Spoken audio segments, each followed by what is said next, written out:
Good morning and welcome to Coffee Talk. So many people ask me, what are some of the biggest changes I've seen in myself since I started working on being the person that I wanted to be? I never knew really who that was. It wasn't like I had an image of a woman in my mind and I thought, I want to be like Mother Teresa. That was sort of very far from where I was and not realistic to me at all. I remember one time when I lived in Jersey City years and years and years ago, I had bought a bed from IKEA. And my boyfriend at the time and I were putting it together and I couldn't get it. And after about 20 minutes, I was like, forget it. Pack it all up and throw it out. I'll buy a new bed. And he was like, you don't throw out a brand new bed because you can't figure it out. You can't make it work. And I was like, yeah, you do. It's exactly what you do. Ain't nobody got time for this. And we kind of argued about it back and forth. And he was like, no, you're going to figure it out. We're going to sit here and figure it out. And I was in such a bad place as a human being that, yeah, we sat there and figured it out. And once the bed was together, I didn't appreciate that we got the bed together. I wasn't like, yes, trial over triumph. Like, we figured it out together. This is amazing. I resented the bed. I resented the bed for having to put the work in when I wanted to quit and he made me stay. I resented the whole situation. I swear I hated that bed for 2 years. Legitimately, that was where I was as a human being. I couldn't even appreciate putting the work in to putting a bed together because I was so good at walking away. This was how I was in my relationships as well. One of the biggest changes I see in myself is my ability to stay when things get hard. I am a runner by nature and not a runner to lose weight. I wish I was that runner. I am a runner in that, I always have an exit strategy from anything. Anytime anything was too hard, I just found a way to get out. I never stayed and fought for anything because I didn't care, which made me really bad at apologizing. I didn't know how to apologize. I did not have the tools to stay and face something when it got hard. So apologizing was like foreign to me.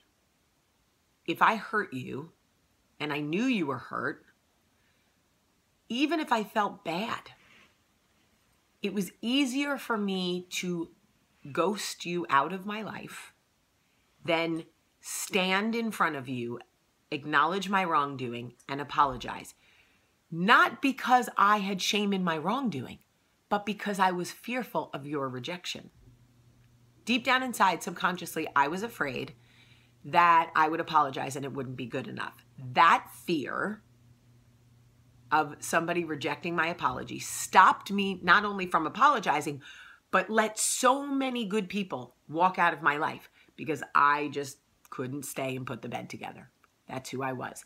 Now, the difference is people go, oh, Jamie must be so perfect. She probably never hurts anybody. Wrong. I still hurt people all the time. I'm abrasive and abrupt and I have opinions and I give them without a filter. But the difference is I have the tools now to know. And when I hurt someone I love now, I will do nothing before I will get in front of them and say, I am sincerely sorry for what I said and what I did. Even if I know they're not ready to accept my apology, I will give it and say, take all the time you need. I will be here when you are ready to talk. Even though it's hard for me, and it still is hard for me, I have found that apologizing to people when you mean it sincerely is one of the healthiest things you can do for yourself. staying when it is hard, putting the metaphorical bed together with people who matter is one of the most life-changing skills I have self-taught myself. And that is one of the biggest changes I have seen in myself. I think it has saved my marriage. I know it has saved many friendships. And I've also learned to accept an apology. Because the other thing was, if somebody hurt me, I was like, boop, cut you off, bye. So it's evolved, but I know I'm not the only one. I know there are people out there who would rather ghost someone than apologize. And I'm here to tell you, forgiveness is the greatest gift we can give each other. We know we're going to hurt others. Absolutely. We want people to extend grace to us. We have to give it to other people. People are going to hurt you, so surround yourself with the best possible people so that you want to forgive them. That is the key. If you surround yourself with people that are and they hurt you, it's easy to go But if you surround yourself with quality people,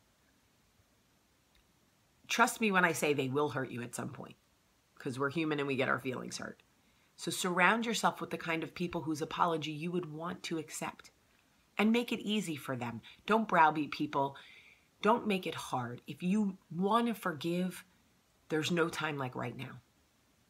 If you owe someone an apology, someone that you love, someone that you care about, you want to apologize, but you're not sure how they'll receive it, whatever it is, their reception of the apology is not your concern. It is how sincere you are in your delivery. You give that apology, and when they are ready, they will accept it. I love you so much today. Have a great day.